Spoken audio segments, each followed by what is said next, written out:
Shabbat Shalom. Another Shabbat, another meeting. Praise the Lord. Hallelujah. Amen.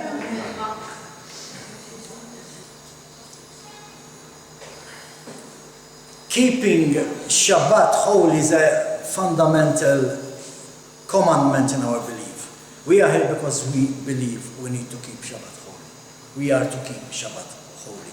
But even putting away the fact that it's a commandment, Shabbat has a powerful significance.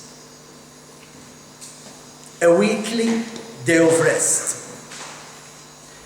Like a day away from our weekly routine. Now, we all have our own differences, how to look at our busy week, especially last week. Our brother here has his reason. This brother has his reason. They have their reason. Everybody has his reason. But come Shabbat, we are all here to rest. It's a weekly day of rest. Actually, to be honest, Sunday to Friday we are drained through our jobs, through our communication with people, through the circumstances, situations. We are stressed. Come today, we forget everything. So if you haven't already done that, if you are still thinking what happened last week, forget it. Put it behind you. Don't allow the enemy to keep stressing you. Remember what the word says, that stress dries the body, the bones. It kills you, makes you sick. Amen? Most importantly, Shabbat is a day for us to focus on God's word. And God's word is something that we need to keep us going together, actually. We put away the word of God, we will stop like living. Why? Because coming here studying the word of God, we set ourselves apart from the world which is right now full of evil, as you already know. Today's Torah has much to say about our faith in God. Shabbat is there to help build our faith. Our faith should increase today, should be stronger. Shabbat, we can focus, concentrate, meditate on God's promises in our lives. That's how important Shabbat is. Spiritually, on Shabbat, we are positioning ourselves to be closer to God. Actually, we are positioning ourselves to hear from Him. Yes, God can speak to you from Sunday to Friday, of course. Most of us, we are so busy we don't hear Him. Come Shabbat, God speaks to us and we hear Him. And this is why we have the commandment in Exodus 20 verse 8. Remember the day Shabbat to set it apart for God. You have 6 days to labor and do all your work. But the 7th day is a Shabbat for Adonai your God. On it, you are not to do any kind of work. Not you, your son or your daughter. Not your male or female slave, not your livestock, and not the foreigner staying with you inside the gates to your property. For in 6 days Adonai made heaven and earth, the sea and everything in them, but on the 7th day He rested. This is why Adonai blessed the day Shabbat and separated it. So praise the Lord, He separated the day, He commanded us to keep it holy. What do we do on Shabbat? We come to worship Him. Amen? Amen. Let's worship.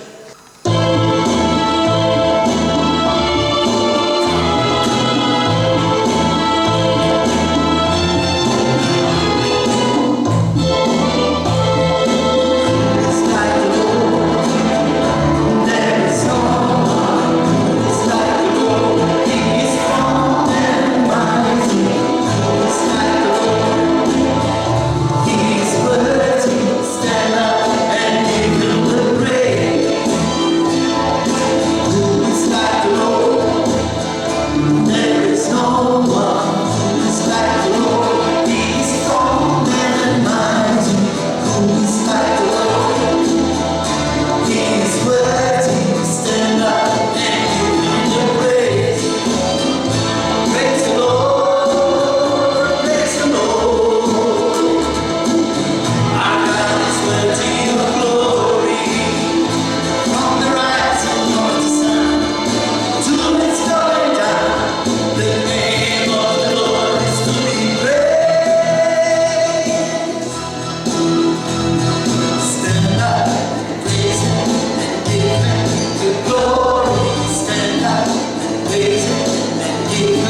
the glory. Stand up and praise Him and give Him the glory. Our God is worthy of praise. Praise the Lord, praise the Lord. Our God is worthy of glory. From the rising of the sun to its going down, the name of the Lord is to be praised.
Okay, let's pray.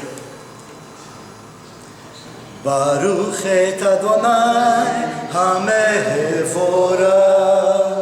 Baruch Adonai HaMevorah Leolam Vayeh. Blessed, praised, glorified, honored, and exalted be the name of the King of Kings, the Holy One. Blessed be He who is the first and the last, and beside Him there is no God. Exalt Him in the heavens. The Lord is His name. Rejoice in His presence. His name is more exalted than all blessings and praise.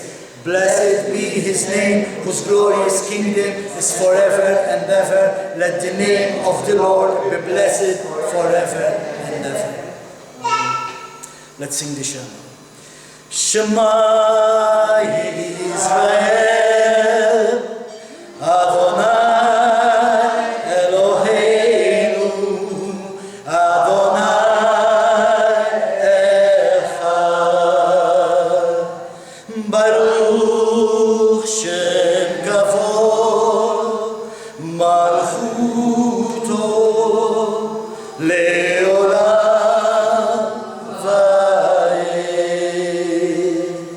Hear Israel, Adonai our God, Adonai is one. And you are to love Adonai your God with all your heart, all your being, and all your resources. These words which I am ordering you today are to be on your heart, and you are to teach them carefully to your children. You are to talk about them when you sit at home, when you are traveling on the road, when you lay down, and when you get up. Tie them on your hand as a sign. Put them at the front of a forehead, around your forehead, and write them on the door frames of your house and on your gates. Abba Father, we come before you this morning, Lord. We thank you for a wonderful rest during the night. We thank you for waking us up. We thank you for a beautiful day that you created, Lord, a day in which we are glad and we rejoice, Father, knowing that your mercy is new this morning, and we come before you, Lord. We come before you and we repent, we ask for your forgiveness, and we thank you for your mercy, Father.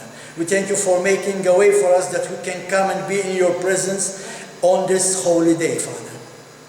Lord, we thank you for each and every one of us here this morning. If other people are on the road yet, Lord, we ask you to bring them here safely so they can join us in your presence and they can join in worshiping you on this day, Lord, as your commandment, in the name of Messiah, Yeshua. Amen.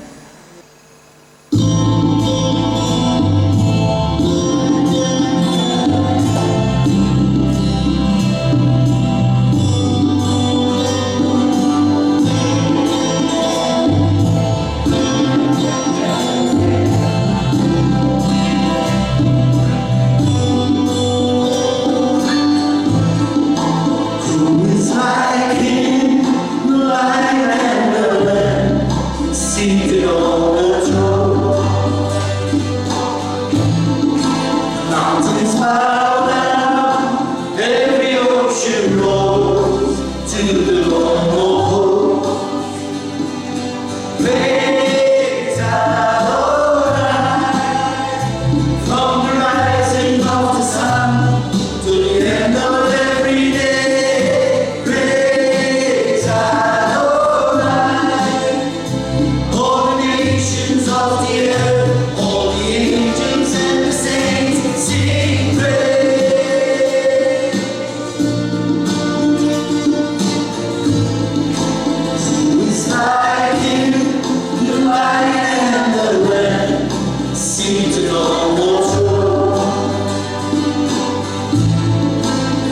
mountains bow down, every ocean rolls to the Lord of hosts.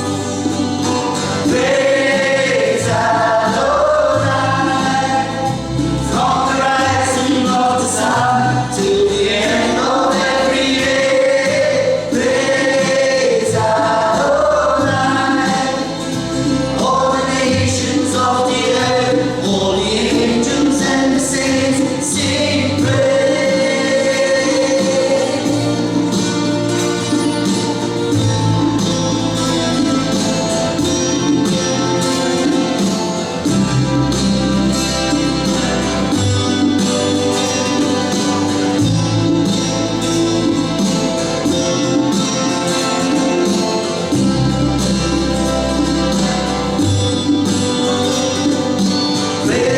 Praise Adonai, from the rising of the sun to the end of every day. Praise Adonai, all the nations of the earth, all the angels and the saints sing praise Adonai, from the rising of the sun to the end of every day. Praise Adonai, all the nations of the earth, all the angels and the saints sing praise.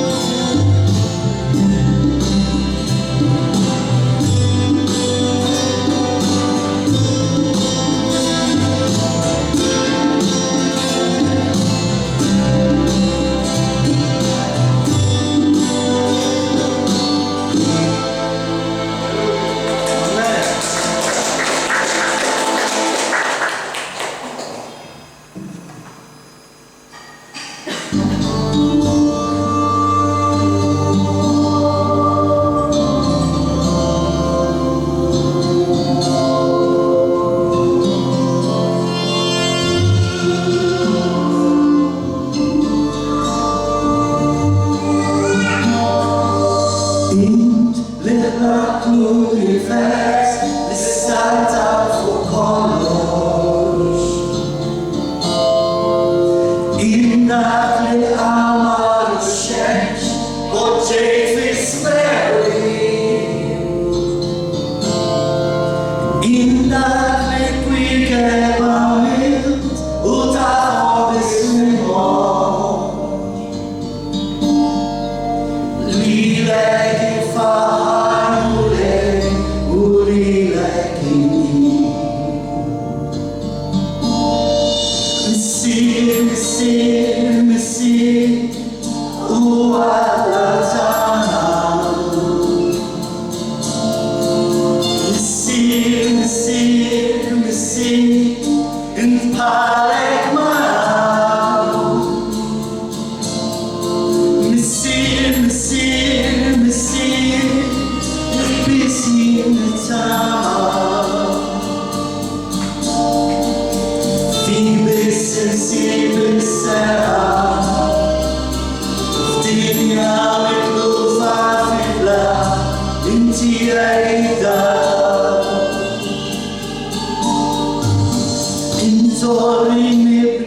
For dit vi swallowed in fickness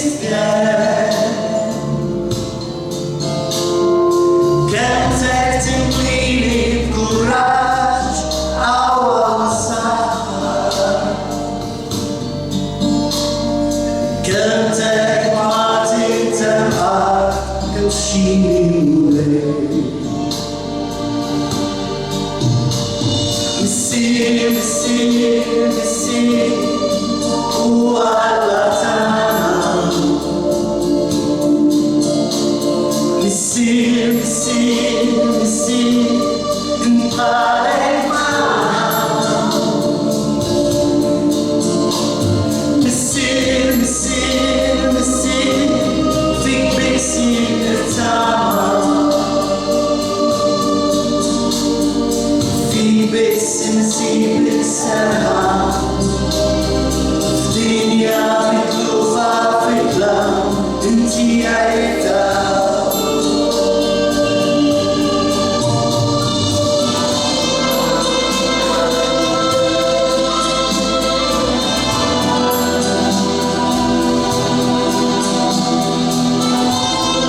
Creator of the universe, we come before you. Lord, we ask you to fill us once again with faith, Lord. Stir our faith within us, especially during these times, Lord. Living in this evil-filled world, Lord. A world that does not know you. A world that we are facing every day, Father, with people mocking you and people coming against you. Lord, we ask for faith within us so we can truly be the light that we are omitting, the light of Yeshua Messiah. Let us truly be the light coming out of the menorah in this dark world, Lord. Help us, Father, to teach the people around us about you, to bring them to you, Lord. Father, more than ever we need faith. When we look around us, it seems like the world is truly going through the last days. And then the last days is when we need faith the most, Lord. It is facing this evil all around us that we need to be strong in you. Father, we bring before you our family, our relatives, Lord, that they also might know you, that they also might come to the truth. Father, we know that you hear our prayers, and that's why we are here this morning. This is our cry, Lord. For our families, our immediate families, our relatives, our neighbors, this island, Lord. This island, which is also part of your creation. Unfortunately, it is this island, Lord, that is turning away from you. And we ask you to use each and every one of us, Lord. And help us to be bold, to evangelize. Help us to be bold when we speak about you, Lord. Help us so we will never give up, that we will endure till the end. In the name of Messiah Yeshua. Amen. Hallelujah. And it came to pass that whenever the ark went forward, Moshe would say, "Arise, O Lord, and let your enemies be scattered. May those who hate you flee from before you. For from Zion shall go forth the Torah and the word of the Lord out of Jerusalem. Blessed be he who in holiness gave the Torah to his people Israel." Amen. Hallelujah. Hear, O Israel, the Lord is your God, the Lord alone. Unique is our God. Great is our Lord. Holy and revered is his name. Exalt the Lord with me, and let us exalt his name together. He who blessed our fathers, Abraham, Yitzhak, and Jacob, may he bless each and every one who comes to honor God and the Torah. May the Holy One bless them and their family, and send blessing and prosperity on all the work of their hand. Amen. Hallelujah. You may be seated. Amen. So, this week's parasha Shalach Lecha, which means send on your behalf. And for those of you who already heard me do this teaching in previous years, you know how much of a powerful statement is that title, send on your behalf. We will be talking about it. It's from the book of Numbers, chapter 13, verse 1 to Numbers 15, verse 41. And then we have the Haftorah. The Haftorah is from the book of Joshua, chapter 2, verse 1 to 24. We will be mentioning this as well a little.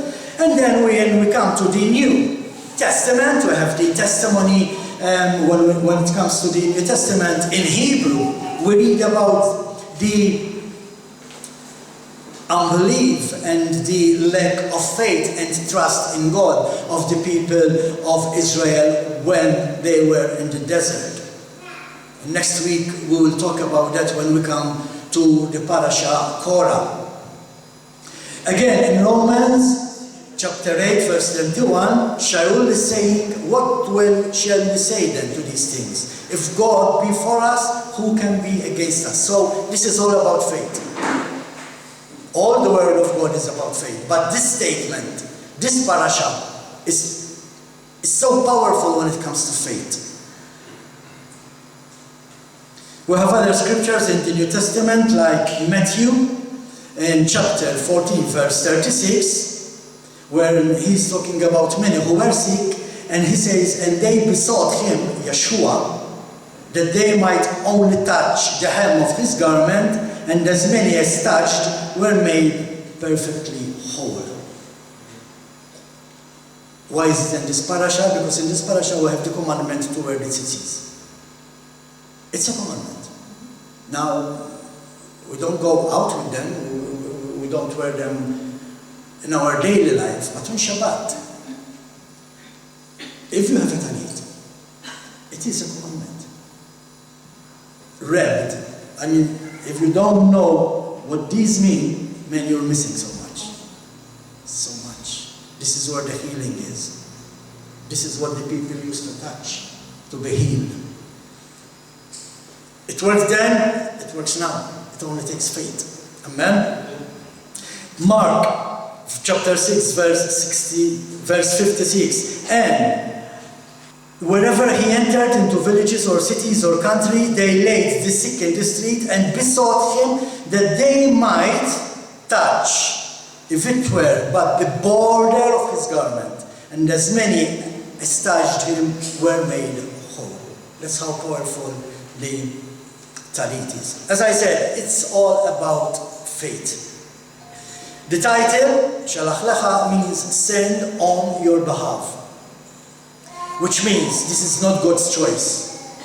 If it was for God, they wouldn't go to check the land. God promised the land. He said, listen, I'm going to give you this land, this is yours. It's full of milk and honey. But no, they doubted God. They wanted to see before they enter. And that's why God is saying to Moshe, send on your behalf. Not on my behalf. I'm not asking you to send them. It's because you want. And when he's saying because you want, he's talking about the people. And if Moshe is accepting, it's Moshe. So it's on your behalf.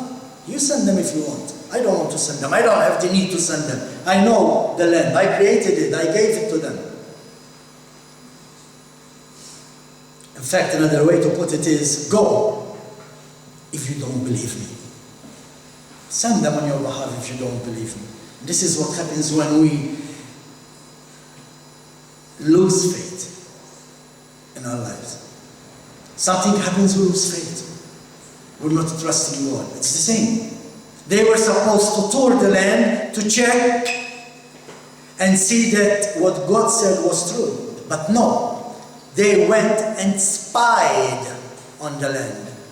They were supposed to be like tourists. You go around the streets and you come back with the report. But no, they were spying more than going around. And all of the 12 leaders saw that the land was truly as God promised. That's what they said. It's true. It's full of milk and honey.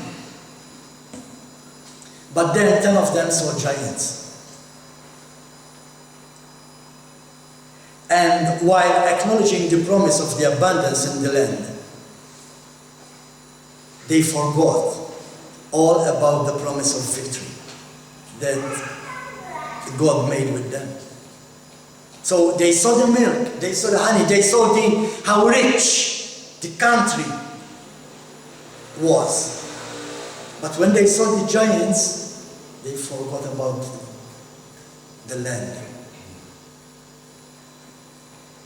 And this reminds me a lot in what Messiah Yeshua said in Matthew 24:24. We will be talking a lot, even in our Bible study today, about these things. For there will appear false messiahs and false prophets, performing great miracles, amazing things, so as to fool even the chosen, if possible. How can that happen? All the 12 sent to investigate the promised land were leaders of the tribes. They were chosen by God. They were fearless warriors.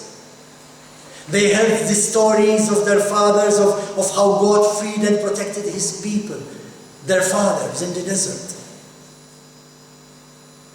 But only 2 were not deceived. And that says a lot.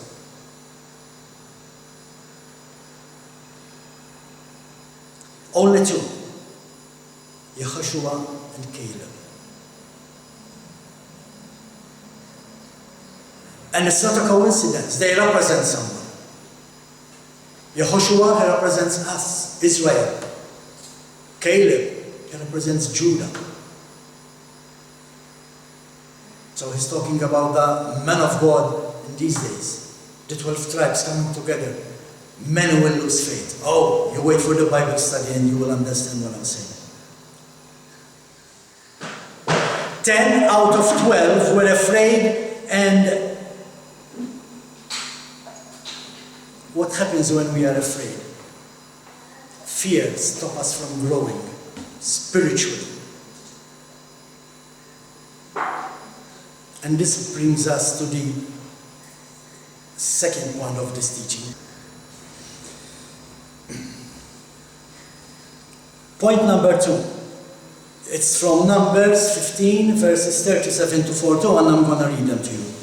Adonai said to Moshe, "Speak to the people of Israel, instructing them to make through all their generations," which means stopping when Yeshua died. No, it does not. Through all your generations. Tzitziot on the corners of the garments, and to put with the tzitzits on each corner a blue thread. It is to be a tzitzi for you to look at and thereby remember all of Adonai's mitzvot and obey them, so that you won't go around wherever your own heart and eyes lead you to prostitute yourself. But it will help you to remember and obey all my mitzvot and go holy for your God. I am Adonai, your God, who brought you out of the land of Egypt in order to be your God. I am Adonai, your God. So many times he's saying this, I am Adonai, your God. You need to obey me. Why? Because I am Adonai, your God. You need to obey me. But why, Lord? Because I am Adonai, your God. You need to obey me. Now, as I said, back then, culture was different. Back then it was like a full garment with the tassels at the end of the garment, and then it got shorter and shorter and shorter, and now it got to this like size and style. It doesn't make a difference. It makes a difference only in what you believe. If you believe you are surrounded, right now you are covered with the healing of Messiah Yeshua. You know what the word says when Yeshua comes? He's coming with healing in his wings. Do you think Yeshua has wings? Like the Roman Catholic angels? No. It's talking about these. These are the wings that the scripture is talking. When he's coming, he's bringing healing in these again. We are not to be afraid to put a talit on when we are here on Shabbat. You will see the difference. Spiritually it will help you. A lot. I know. After all, it is a commandment. Now, for those of you who ordered the talit, they will arrive, I believe, in the first week of August. All right? Yes, they take time to arrive, but no problem, they will be here. God knows, if you die today without the talit, He will close one eye. Okay, He will let you in. Still. Amen? Hallelujah. But as I said, we do it out of respect of God's command, respect to God and His commandments. If we truly believe in the power of this garment, things will be very different in this world. If the people truly follow the word of God, truly follow His commandments. Listen what it says in Malachi. Malachi chapter 4, verse 2. If you have the complete Jewish Bible, it's chapter 3, verse 20, I believe. But to you who fear my name, the Son of Righteousness will rise with healing in His wings. And you will break out leaping like calves released from the stall. As I said, this scripture is referring to these.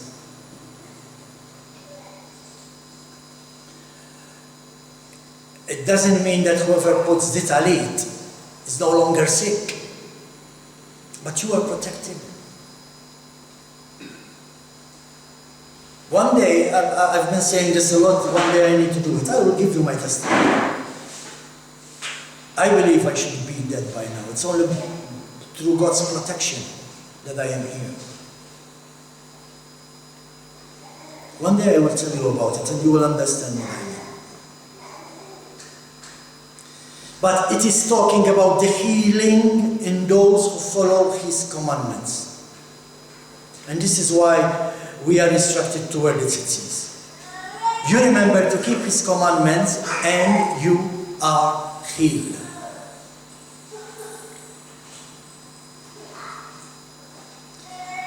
Let's put it simple. We all been to the, what they call the museum, the catechism lessons from the Roman Catholic Church. Thank you. We all knew about the commandments. We studied them. We knew them by heart. You come for your first Holy Communion, the priest will say, what's the commandments? Tell me the commandments. And you go, 1, 2, 3, 4, and you know them by heart. And then, after the first Holy Communion, you forget all about them. But, wearing these, even the kippas in Israel, you find kippas for babies, you can tie them, yeah. It says in the book of Hebrews, chapter 10, verse 26, it says, for we will, if we deliberately continue to sin after receiving the knowledge of the truth, there no longer remains a sacrifice for sin. Now, this is the third point. The third point is a little bit strong. Because we read in this parasha, for those of you who've read this parasha, you should have read about the guy who was picking up the sticks. And God said, kill him. He's working on Shabbat. Which tells us, we are not to work on Shabbat. Now, how long is Shabbat? 24 hours. It's 24 hours of not working. God is saying, do not break the Shabbat. You might not die there and then, but you will die spiritually. It's clear. This man was punished even by death because he was intentionally working on Shabbat. He knew there was a commandment, but still, he went to pick up the sticks. Which means he doubted God. He had no faith that God will give him what he needs. And this is what happens when we work on Shabbat. Now again, I'm not talking about those who work on shift.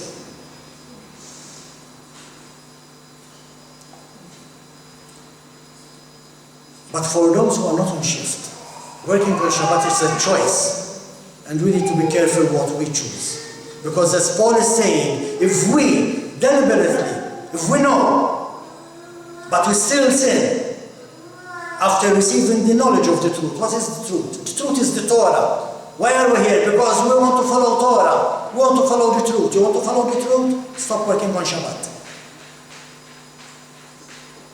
After receiving the knowledge of the truth, there no longer remains a sacrifice for us. Whoa, that's huge. If you keep breaking the Shabbat week after week after week after week after week, it's useless. You go week after week after week after week after week in front of Yeshua for forgiveness. Paul is saying, listen, there no longer remains a sacrifice for sin. For your sin. It's simple. Very, very simple.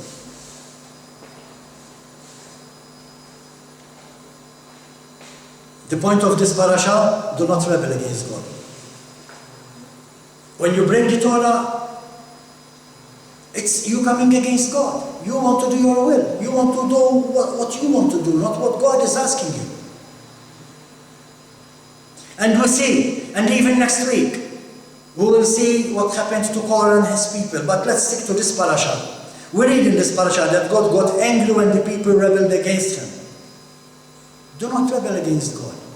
Now, rebel against God doesn't mean you stamp your feet and you go, oh God.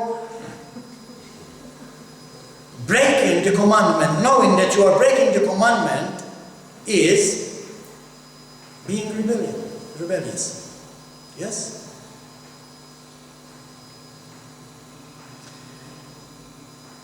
Do not rebel against God, because his anger will follow. And you don't want to fall in God's anger and wrath, for sure.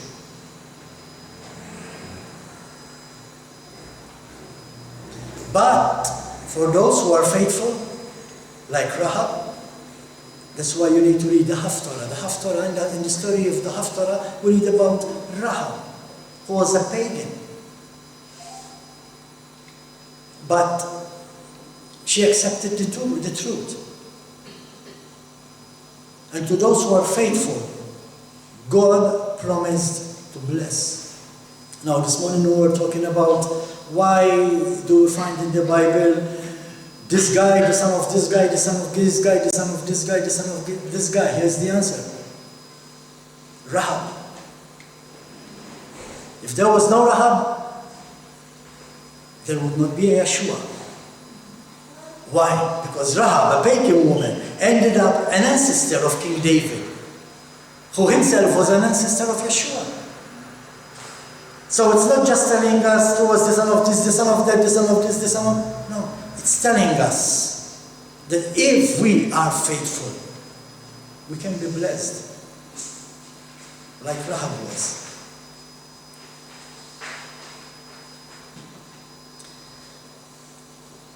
To conclude, like the 12 tribes, we have a job to do. And our job is to change this island.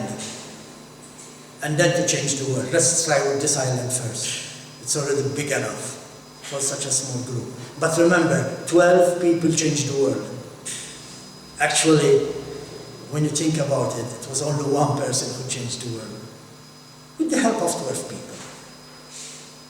And he can use us also to change this country. But let's not make the same mistake of the 10 scouts.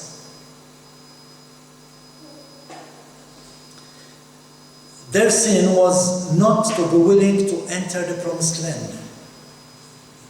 The land was theirs by the promise God made to Abraham, and they were not ready to fight for it. Now, Rabbi Shaul, the Apostle Paul, says in 1 Corinthians 10:11, these things happened to them as prefigurative historical events, and they were written down as a warning to us who are living in the last days. So what is to take home from this parasha? Let's not be proud of ourselves, but let's be proud of who we are in Messiah Yeshua, and be ready to always obey God, whatever the circumstances are. Now this ties up with the Bible study. Amen?